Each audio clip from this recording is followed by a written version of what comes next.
আল্লাহ বলেন ইয়া আইয়ুহাল্লাযীনা আমানু তুবু ইলাল্লাহি তাওবাতান নাসুহা। আল্লাহ বলেন ও ঈমানদারের দল, আমি আল্লাহর কাছে তওবা কর। বলে কেমন তওবা করবি? তাওবাতান নাসুহা, একনিষ্ঠভাবে তওবা কর। আল্লাহ বলেছেন আল্লাহর কাছে তওবা করার জন্য। বলে আল্লাহর কাছে তওবা করলে কি লাভ হবে? আল্লাহ বলেন আসা রাব্বুকুম আইয়ুকাফিরু আনকুম সাইয়্যাতিকুম ওয়া ইউদখিলাকুম জান্নাতিন তাজরি মিন তাহতিহাল আনহার। আল্লাহ ওয়াদা করেছে, অঙ্গীকারবদ্ধ হয়েছে। আল্লাহ বলে বান্দা তুই যদি তওবার মতো তওবা করতে পারিস তাহলে আমি আল্লাহ আসা শব্দ বলে ওয়াদা করলাম। আসা শব্দের অর্থ হলো আশা করা যায়।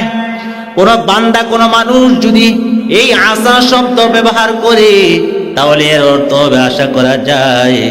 কিন্তু এই আশা যখন আমার আল্লাহ তাআলার পক্ষ থেকে হবে তখন এর অর্থ আশা করা যায় না, এর অর্থ হবে সুনিশ্চিত। এর নবীর উম্মতের দল,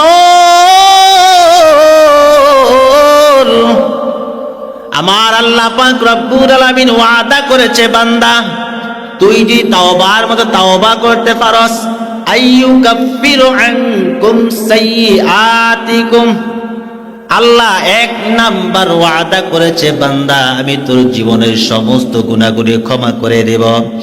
আল্লাহ বলেছেন যদি তাওবার মতো তাওবা হয় তাহলে আমাদের জীবনের সমস্ত গুনাহগুলি ক্ষমা করে দিবে। দুই নাম্বার ওয়াদা হলো ওয়ায়ুদখিলাকুম জান্নাতিন তাজরি মিন তাহতিহাল আনহার।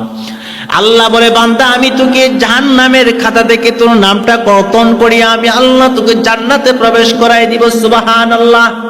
কেমন জান্নাত? যেই জান্নাতের তলদেশ দিয়ে নহর সমূহ প্রবাহিত আছে। আমার আল্লাহ পাক রব্বুল আলামিন ওয়াদা করেছেন, অঙ্গীকার করেছেন বান্দা তুই যদি তওবার মতো তওবা করতে পারোস তোর জীবনের সমস্ত গুনাহগুলি ক্ষমা করাইয়া আমি আল্লাহ তোকে জান্নাতে প্রবেশ করাই দেব। এই দুনিয়ার মুসলমান আল্লাহর গোলাম, আজকে দেখা যায় একজন মানুষের সাথে একজন মানুষ যদি অন্যায় করে এই মানুষ এটা মৃত্যুর আগ পর্যন্ত ভুলতে চায় না, ভুলে না। কিন্তু আমার আল্লাহ কেমন আল্লাহ, বান্দা যদি অপরাধ করে অপরাধ করার পর যদি আল্লাহর কাছে তওবা করে ক্ষমা চায় আমার আল্লাহ ক্ষমা করে দেয়। আল্লাহ মায়ের নবী রাহমাতুল লিল আলামিন বলেন আত্তাইবু মিনাজ যামবি কাবাল্লা যামবা লাহু, যে ব্যক্তি তওবা করে ফিরে আসে আল্লাহ তাআলা তাকে রহমতের কোলে এমন ভাবে তুলে নেন যেন জীবনে আর কোনো অন্যায় করে নাই। আল্লাহ তাআলা এমন ভাবে তাকে কবুল করে নেয় যেমন জীবনে আর কোনো গুনাহ করে নাই, কোনো অন্যায় করে নাই। বুখারী শরীফের লম্বা চূড়া একটা হাদিস, আল্লাহর এক বান্দা ৯৯ জন মানুষকে হত্যা করেছে, কতল করেছে। কয়জন? ৯৯ জন। এবার বান্দা বলতেছে তোমাদের এই এলাকার মধ্যে সবচাইতে গণ্যমান্য ব্যক্তিকে? বলে অমুক বাড়ির অমুকে।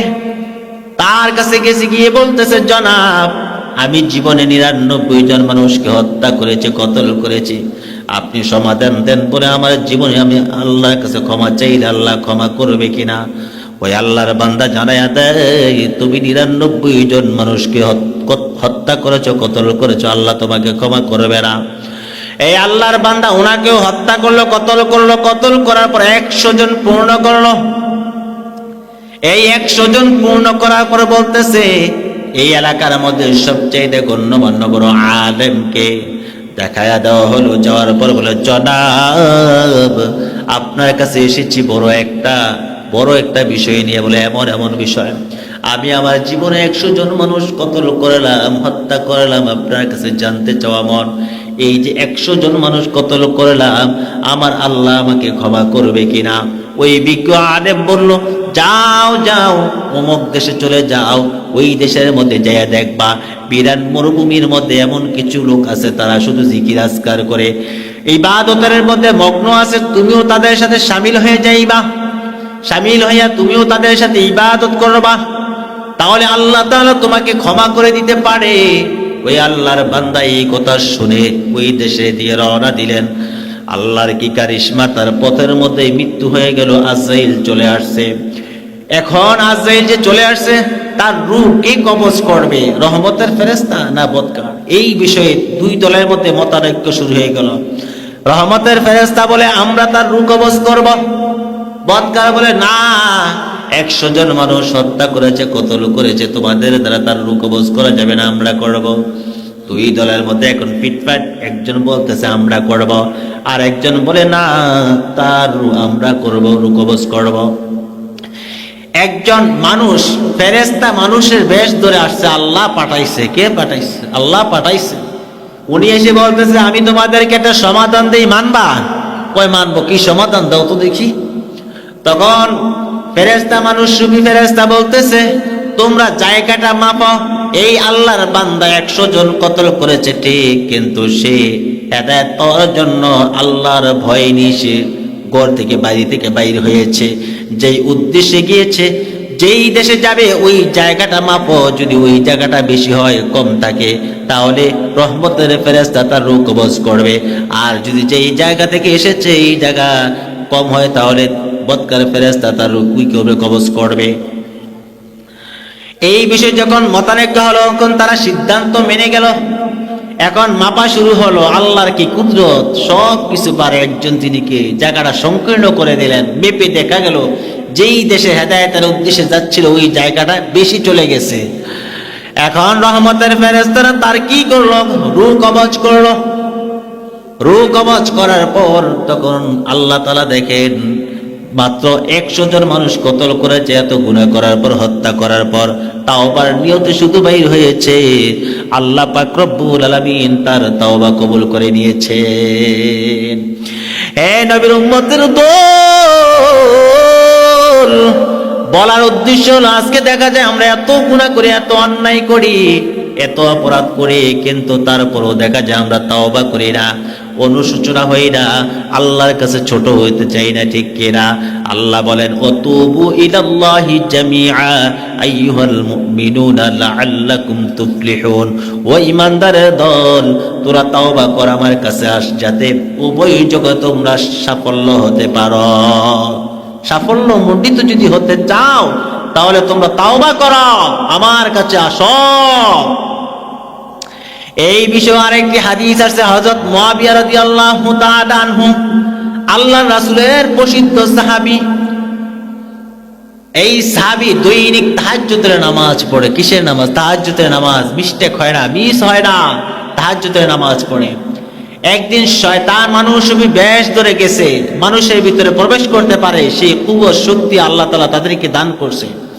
মুআবিয়া রাদিয়াল্লাহু তাআলা আনহু ঘুমিয়ে আছে, তাহাজ্জুদের সময় হয়েছে, শয়তান এমন ভাবে তার খেদমত করলো, এমন ভাবে ওয়াসওয়াসা দিল, তাহাজ্জুদের নামাজ পড়তে পারে নাই। না পড়ার কারণে এই দিনের বেলা সারাদিন শুধু হাউমাউ করে চিৎকার পারি, কান্নাকাটি করে, রোনাজারি করে সারাদিন কান্নাকাটি করেছে। শয়তান বলে কি লস করলাম, তাহাজ্জুদের নামাজ পড়ে কি সওয়াব হইতো? এই বেচারা যেভাবে কান্নাকাটি করতেছে, তাহাজ্জুদ পড়ে যতটুকু আল্লাহর নৈকট্য লাভ করতো, অর্জন করতো, তার চাইতে বেশি সে আল্লাহর কাছে নৈকট্য লাভ অর্জন করেছে। এবার শয়তান খুব আফসোস করা শুরু করলো। এরপরে দিন সকালবেলা শয়তান হযরত মুআবিয়া রাদিয়াল্লাহু তাআলা আনহুর কামরায় গিয়ে ডাকতেছে, খটখট করে আওয়াজ করে বলে, ও আল্লাহর বান্দা ওঠো, তাহাজ্জুদের সময় হয়েছে, ওঠো। আল্লাহ রসুলের সাহাবী বলতেছে কি ব্যাপার, এমন সময় কে আসতেছে? তুমি কে, কেন আসছো? কয় নামাজ পড়তে ওঠেন। বলে তোমার পরিচয় কি? বলে পরিচয় দেওয়া যাবে না, ডাক দিয়েছি নামাজ পড়বে, নামাজ পড়তে ওঠেন, এত কিছু বিচারেন কেন? বলে না, তোমাকে ছাড়া হবে না, তোমার পরিচয় দিতে হবে। তখন শয়তান বলতেছে, গতকালকে আমি আপনাকে ওয়াসওয়াসা দিয়ে তাহাজ্জুদ থেকে বঞ্চিত করেছিলাম, কিন্তু এই তাহাজ্জুদ পড়ে আপনি যতটুকু লাভবান হতেন, তাহাজ্জুদ না পড়ে সারাদিন যেভাবে কান্নাকাটি রোনাজারি করেছেন, আল্লাহর কাছে তার চাইতেও বেশি নৈকট্য লাভ অর্জন করেছেন। এই জন্য এসেছি আমি আপনাকে ডাক দেওয়ার জন্য। এরে নবীর উম্মতের দল, চোখের পানি আল্লাহর কাছে কত দাম, চোখের পানির কত মূল্য। তাহাজ্জুদের নামাজ একদিন মিস্টেক হয়েছে, পড়তে পারে না, এই জন্য আল্লাহর কাছে কান্নাকাটি রোনাজারি। কিন্তু বড় দুঃখের বিষয় হলো আমরা ফরজ নামাজই পড়ি না, কত নামাজ আমাদের থেকে ছুটে যায়। মায়ের নবী জীবনে কোনো গুনাহ করে নাই, কিন্তু মায়ের নবী যে কত তওবা করেছে, কত তওবা করেছে। হাদিস শরীফের মধ্যে এসেছে, ইয়া আইয়ুহান নাস তুবু ইলাল্লাহি ফাইন্নী আতুবু ইলাইহি ফি কুল্লি ইয়াউমিন মিআতা মাররা।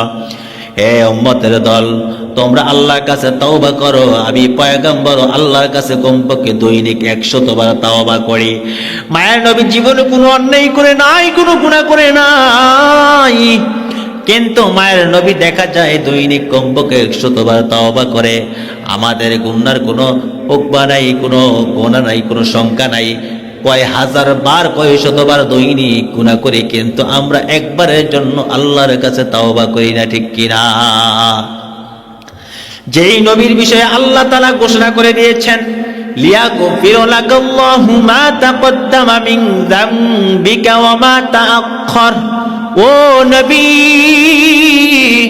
আমি আল্লাহ আপনার অনুচিত আগে এবং পরে যত ভুল ত্রুটি হতে পারে, আমি আল্লাহ আপনাকে অগ্রিম ক্ষমা করে দিলাম, অগ্রিম ক্ষমার ঘোষণা করে দিলাম।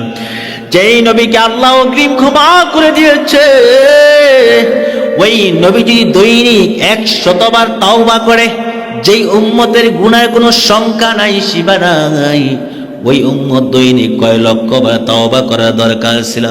এই জন্য মুসলমান আল্লাহ বলেছে, বান্দারে আমার কাছে তাওবা কর, আমি আল্লাহ তোর জীবনে